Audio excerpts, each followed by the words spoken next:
सोचिए, एक सिपाही है जिसे अपने अफसर से गोली चलाने का हुक्म मिलता है। क्या वो हत्यारा है? या फिर एक अधिकारी जो गलती से किसी और को गिरफ्तार कर लेता है, क्या वो अपराधी है? ये कुछ मुश्किल सवाल हैं, है ना? और इनका जवाब हमें मिलता है भारतीय न्याय संहिता की धारा 14 में। आज हम इसी कानूनी सुरक्षा कवच को समझने वाले हैं। और देखिए, ये सिर्फ कोई मनगढ़ंत सवाल नहीं है, ये असल जिंदगी की उलझनें हैं। मान लीजिए एक सैनिक को एक बेकाबू भीड़ पर गोली चलाने का ऑर्डर दिया जाता है, या एक पुलिस अधिकारी पूरी जांच पड़ताल के बाद भी एक गलत इंसान को गिरफ्तार कर लेता है। तो कानून की नज़र में क्या उन्होंने कोई जुर्म किया? इसका जवाब आपको चौंका सकता है। आइए पहली स्थिति पर थोड़ा और गौर करते हैं। एक सैनिक है, उसे अपने सीनियर ऑफिसर से एक सीधा आदेश मिला है, एक हिंसक और बेकाबू हो चुकी भीड़ पर गोली चलाओ। अब उस सैनिक के लिए ये एक बहुत ही मुश्किल चुनाव है, या तो वो आदेश माने या पर हुक्म न मानने के गंभीर नतीजे भुगते। अब दूसरी स्थिति को देखिए जो उतनी ही पेचीदा है। एक कोर्ट ऑफिसर को वाई नाम के एक शख्स को गिरफ्तार करने का काम दिया गया है। वो पूरी लगन से अपनी जांच करता है, लेकिन उससे एक भारी चूक हो जाती है और वो जेड को वाई समझकर गिरफ्तार कर लेता है। यहां देखिए, इरादा तो नेक था, लेकिन इसका नतीजा बहुत गलत हो सकता है। तो ये दोनों ही हालात एकदम सीधे साधे नहीं हैं। ये कानूनी दुविधा के एक ऐसे दायरे में आते हैं जहां सब कुछ साफ साफ नहीं दिखता। तो सवाल उठता है कि हमारा कानूनी ढांचा इन मुश्किलों से कैसे निपटता है? कानून को इसका कोई ना कोई जवाब तो देना ही होगा। और हां, कानून के पास इसका जवाब है। ये जवाब छिपा है भारतीय न्याय संहिता की धारा 14 में। ये कानून का एक बहुत ही मजबूत प्रावधान है जो ऐसी स्थितियों में एक कानूनी ढाल की तरह काम करता है। इस कानून का जो मूल सिद्धांत है वो बहुत सीधा लेकिन उतना ही गहरा है।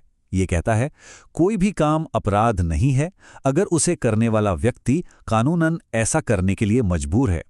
ये एक बहुत ही पावरफुल स्टेटमेंट है जो हमारे सैनिक वाली दुविधा पर सीधे सीधे लागू होता है। इस पूरी धारा का जो दिल है वो कानून द्वारा बाध्य या बाउंड बाय लॉ इस वाक्यांश में है। इसका सीधा सा मतलब है कि वो व्यक्ति अपनी ड्यूटी की वजह से या किसी कानूनी जरूरत के चलते वो काम करने के लिए मजबूर है। ये उसकी मर्जी नहीं है, ये उसकी जिम्मेदारी है।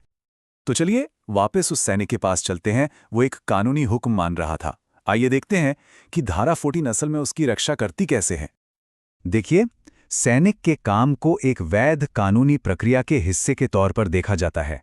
एक कानूनी आदेश था, एक सीनियर ऑफिसर ने वो आदेश दिया और सैनिक ने सिर्फ उसका पालन किया। इस पूरी चेन की वजह से उसके एक्शन को अपराध नहीं माना जाता। लेकिन तब क्या होता है जब कोई व्यक्ति सीधे आदेश का पालन नहीं कर रहा हो, बल्कि उससे एक ईमानदार गलती हो जाए? यहीं पर इस कानून का दूसरा हिस्सा काम आता है और ये हमें हमारे कोर्ट ऑफिसर वाले केस पर वापस लाता है। पर रुकिए, ये बचाव बिना किसी शर्त के नहीं मिलता। कानून यहाँ दो बहुत जरूरी शर्तें रखता है। एक, व्यक्ति ने सद्भावनापूर्वक यानी गुड फेथ में काम किया हो, और दूसरा, उसने उचित जांच की हो। ये वो सेफ्टी मेजर्स हैं जो ये पक्का करते हैं कि लापरवाही या बुरे इरादे को इस कानून के तहत कोई छूट ना मिले। तो जो अफसर से गलती हुई वो पहचान की गलती थी। उसका टारगेट था वाई, लेकिन उसने पूरी ईमानदारी से ये मान लिया कि जेड ही वाई है। कानूनी भाषा में इसे कहते हैं तथ्य की भूल, यानी मिस्टेक ऑफ फैक्ट। कानून की नहीं, बल्कि तथ्यों को समझने की गलती। और यहीं पर हम इस पूरे कानूनी सिद्धांत के सबसे अहम मोड़ पर आते हैं। एक ऐसा फर्क जो ये तय करता है कि किसी व्यक्ति को सुरक्षा मिलेगी या वो जिम्मेदार ठहराया जाएगा। तथ्य की भूल और कानून की भूल के बीच का अंतर। अब इस अंतर को जरा ध्यान से समझिए। ये मानना कि जेड ही वाई है, ये हुई तथ्य की भूल और ये एक जायज बचाव हो सकता है। लेकिन ये न जानना कि आपको गिरफ्तारी के लिए वारंट चाहिए, ये कानून की भूल है।